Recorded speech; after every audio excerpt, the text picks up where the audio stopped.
what did you learn through your thesis? Well, I learned a great deal, and it is a wonderful tribute to the professors here that led me to the results. So I thank Luke Bretherton especially for his guidance.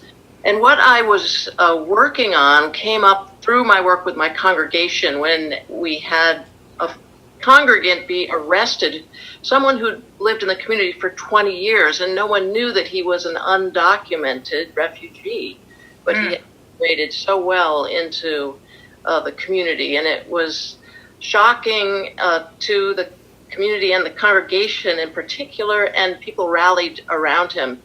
And just coming off this conversation about reconciliation, this took on a different kind of importance for the congregants, because this was a group, Presbyterian Church, of people who were really focused on being law-abiding citizens. And so they would never see themselves as wanting to necessarily join a protest march or do anything that would suggest supporting something that was outside the bounds of the law. So it was, my interest at first was to see how do we reconcile as Christians the difference between what is the right thing to do as followers of Christ in welcoming our neighbor who's in need, and then also having this sense of constraint, or at least citizen loyalty to the laws and the regulations of our community and wanting to uphold that. So I saw this tension in my own congregation, and looking at this problem through the lens of Christian ethics was a way for me to learn about that approach, and then to be able to teach congregants how to look at those problems themselves. How do we see our nation state? The rules about borders, are they moral? How do you consider the question of whether we should be letting people in? And so in narrowing down the topic to looking at the situation of the refugee, someone who has been excluded from his or her own country, who's been driven out due to political uprising or violence, is no longer in a safe place, is looking for a new polity or a new nation state where that person could find safety. And so that's the same thing that the citizens of a nation state would want for themselves, to have that same safety. So if both sides of the equation are looking for the same thing, really a safe place to live and to grow and to flourish, how can we reconcile that, and what are the equities to be balanced? So I looked at that through the lens of Christian ethics, and then I took a second look through the lens of law, the federal law, immigration law, constitutional concepts of immigration law, and alienage law. As most of you know, Ellen, in her former life, was an attorney. Yeah, especially. And she's not ashamed of that. And I think that's wonderful. Yeah. So I have no shame about that. That's right, Ellen. That's right. Yeah, let's speak to that. But it's a helpful nuance. So I had these two ideas, and I couldn't quite make them work together. And that's when I was so happy that Luke Bretherton said, you need to have this golden thread of the Reformed faith to tie it all together. What makes a difference for your congregation? He's also a Presbyterian. Yeah, these Presbyterians. Although he'll tell you he's Anglican, but I know he has a Calvinist heart. So, yeah. So that's what carried me through then, to say, how can I make this relevant to my congregation? Mm-hmm. Looking at the Reformed faith perspective on the nation state, on civil authority, which is something that Calvin and Barth will say, yes, we have a place for civil government. John Calvin would say it's absolutely indispensable to have civil government so that human society can exist in a peaceful way to worship God and to flourish in society together in this peaceful existence, which is what the refugee is looking for. So it all came together really nicely. And then I concluded my thesis by looking at the issue of sanctuary church, and when is that the right solution for congregations?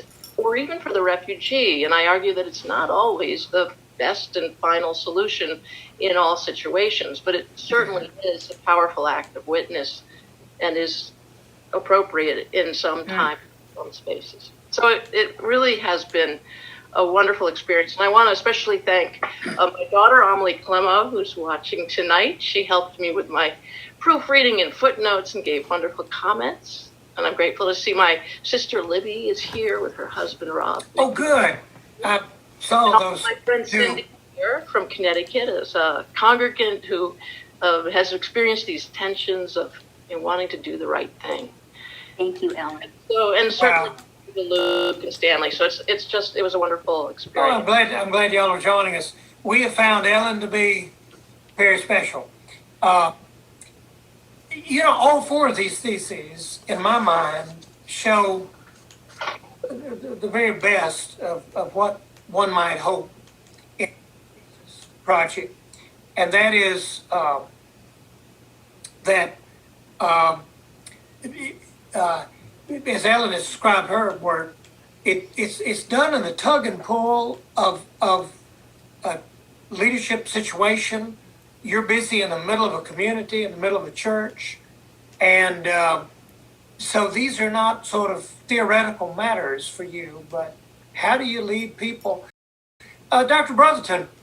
First of all, congratulations, Ellen. It's great to see you. And it was a real joy to work with you. I think as you say, the kind of bringing it into focus around the Presbyterian tradition kind of suddenly, it was like the lens suddenly kind of clicked in place and everything kind of fell into place. And that was a really wonderful thing to see. And how that energized you for kind of what you were doing in the work, and how it brought then the kind of pastoral sense. So I thought that I really enjoyed how it was very much born out of a very concrete pastoral situation that you were wrestling with, how that pastoral situation threw a kind of sharp light on dynamics in the congregation, that would have remained hidden otherwise. And then how through the intellectual work you did, the kind of constructive theological work, you were able to kind of bring it back to that kind of pastoral teaching office that you hold, and how I know it's kind of fed into work you've done, and you've been able to kind of, through the theological journey, then strengthen your own mission and ministry, both how the church engages the world around it and how it understands its own witness in the world. So I think that's that, and it really building on what Will was saying. I think that for me, the best work, theological work, is always done at the site of a wound. It's always done at a place where there's something existentially at stake for people, either in the world or in the church. And then the kind of theological, robust, intellectual wrestling that comes out of that is deeply grounded and rooted in a concern of how do we love God and neighbor in this time, in this place, in this way. And I just thought the thesis was a wonderful kind of example of that, and that kind of combination of the pastoral concern and the kind of rigorous intellectual work to nourish that concern, that I think the DMIN process really nourishes at its best. Thank you, Luke. I appreciate your saying that. Very kind. And what I learned too from it was that I had, as a result, this message to share, and I was invited to speak to my neighboring congregations who were addressing refugee welcome and outreach, and they didn't have the theological background to it. And so when I was talking to people about my work on this thesis project, they invited me to come and speak to their congregations, and I did, and they were fascinated. They knew they wanted to be doing this helping the neighbor work, but they didn't quite know all the pieces that were behind it, and it really did make their own mission outreach so much more meaningful. And also, I found my voice as a teacher. It was wonderful. Thank you. Have we lost Will? I think he disappeared off air somewhere. He's You got to cannot know lose Will Willimon.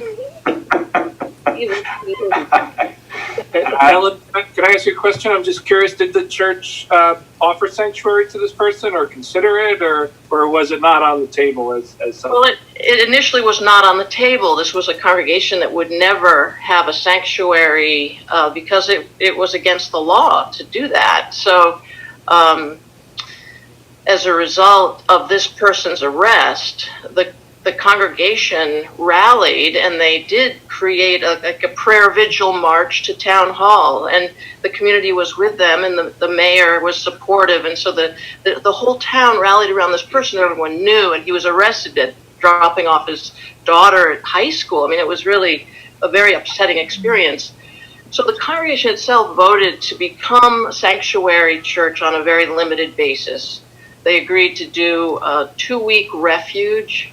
They said they would not harbor anyone, which would be a clear violation of the law, but they felt that they could offer a refuge for a brief time until the person could get to a more stable place. And so I liked their approach, and this is what I encourage for every congregation, is to assess what makes sense in your context and what would be the most helpful to the people you're helping.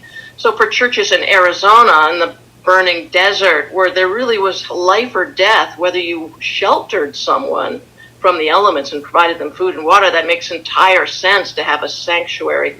But up in the Northeast, if it just looks like you're hiding people, then that going against the provisions of the law.